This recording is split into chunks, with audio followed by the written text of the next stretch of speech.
Ito may motor tayong gagawin ngayon, ano, na-stock na motor. Ayan, magulo. Ayan, magulo yung motor dahil sa kapatid ko. Inaayos niya, hindi niya alam magbalik kung paano daw ibalik yung kuryente. Nawala yung kuryente ng motor niya dahil na-stock ito at pinagawa yung kanyang ano, sana. Ayan, ito pinagawa niya dahil nasira na ito.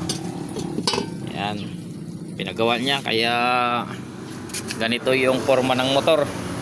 Ngayon, ituro ko lang dito yung pagpalabas ng kuryente, ano, para sa mga baguhan. Kailangan alam nyo po ito sa mga baguhan. Madali lang, kahit hindi ka na gumamit ng kick starter, kung wala kang push button tulad dito, mga sira-sira yung ano mo, sira-sira yung push button mo, hindi pa nakaayos. Kung gusto mong ipalabas mo lang yung kuryente para legit, ipapakita ko po sa inyo, ituturo ko kung paano isang sundot lang, lalabas ka agad yung kuryente ng ignition coil. Ganito lang gawin natin. Pag ganito po yung motor mo, ganito po yung sitwasyon ng motor mo, hanapin nyo muna yung kanyang susi. Tulad nito, yung susi, ang susi nito is ito po yung connection, nasira na yung susi niya, naputol na. Ngayon, erekta muna natin ito, erekta muna ito. Yan, direkta muna. Yan po yung gawin nyo, erekta muna ninyo yan, ano. At gagamit po tayo ng battery. Tulad nito, may battery tayo ngayon, tapos tester. Yan, may test light po tayo. Ito po yung test light natin at ito po yung battery na gagamitin natin. At ilagay lamang ito sa sa ground. Yan, tulad nito, dito natin ilagay sa ground. Yan, palagay muna natin. Ayan, nailagay na yung negative, inex natin.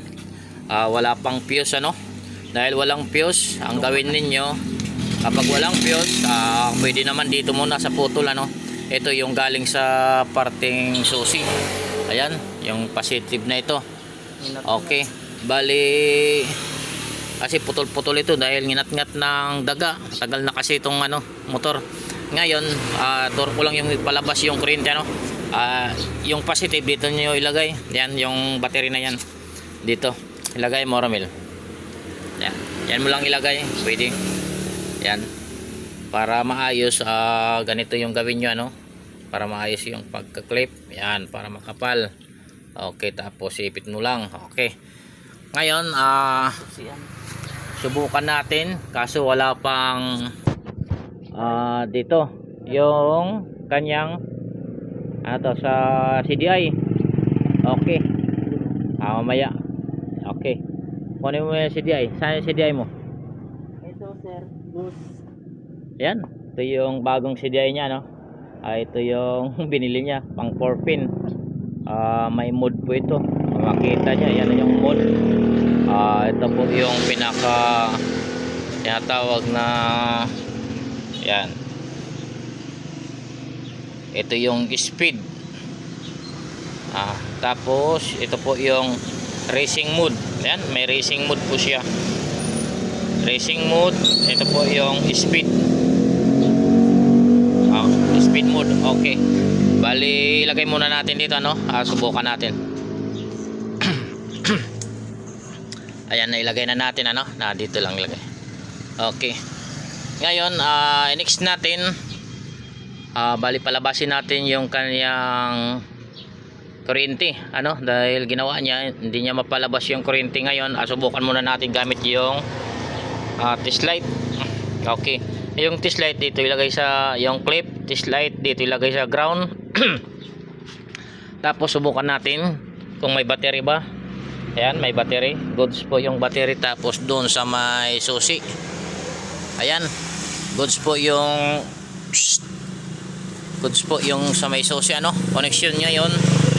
Dito sa may hawakan mo, dito sa may CDI na ito, may accessories po ito. Ito po yung sinusuplayan, ito po yung sinusuplayan ng positive. Ito po yung accessories. Subukan natin kung may supply. Ayan, may supply yung accessories, goods naman. Tapos i-next natin dito yung ground, ano. Subukan natin yung ground kung may ngayon subukan natin yung ground, ano. I-next natin yung ground. Bali yung test clip ilagay lang natin sa positive, ano. Yan, kapag nagtitest tayo ng ground, ilagay lamang sa positive yung test clip. Tapos hanapin natin yung ground. Ito yung ground. Ayan, goods po yung ground, ano. Ngayon pang tatlong test natin dito yung accessories, itong pulser. Paano pa masubukan natin yung pulser? Gamit lamang itong test light. Okay, subukan natin yan, ano, yung pulser kung goods ba. Diretsuhan na tayo, no, para alam nyo kagad kung paano ipalabas yung kuryente. Ngayon itong positive, yung test clip ng ating test light dito sa may positive pa rin, ano. Bali bitawan mo. Ngayon subukan nating sundutin yung positive, itong ano, pulser. At ito naman ano, itong ignition coil, dapat may lumabas na kuryente, ano. Gawa natin ng ano, yung madalian lang, ano. Ito yung sa may pulser. Hawakan mo, Romel. Okay. Okay, sundutin lang natin. Taas mo, Romel. Kuhan mo. Okay, so okay, subukan natin, ano.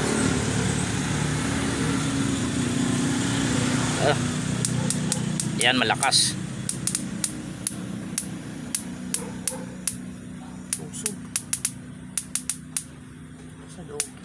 Ayan. Yan po lang pagpalabas ng ano. Yan po ang pagpalabas. Madali nating matrace up na goods po yung pulser at goods yung CDI at mayroong kuryente na kayo. Pwede nang umandar yung motor mo kapag may gasolina, may compression. Kapag kompleto, okay na yon, walang problema, ano. Yan lang po. Ayan, lumabas na yung itong kulay yellow. Yan po yung connection dito papunta rito sa papunta ang primary ng ignition. Ayan, kaya lumabas na yung, na-check na natin yung apat, goods na po, may kuryente na. Ibig sabihin compression na lang at yung gasolina para umandar yung motor niya, ano. Okay, salamat and God bless na lang sa inyong lahat. Hanggang doon lang tayo. Yan lang po yung pagsubok ng motor na matagal na hindi pinaandar, ano. Yan, kung nakita nyo yung wire, kalat-kalat.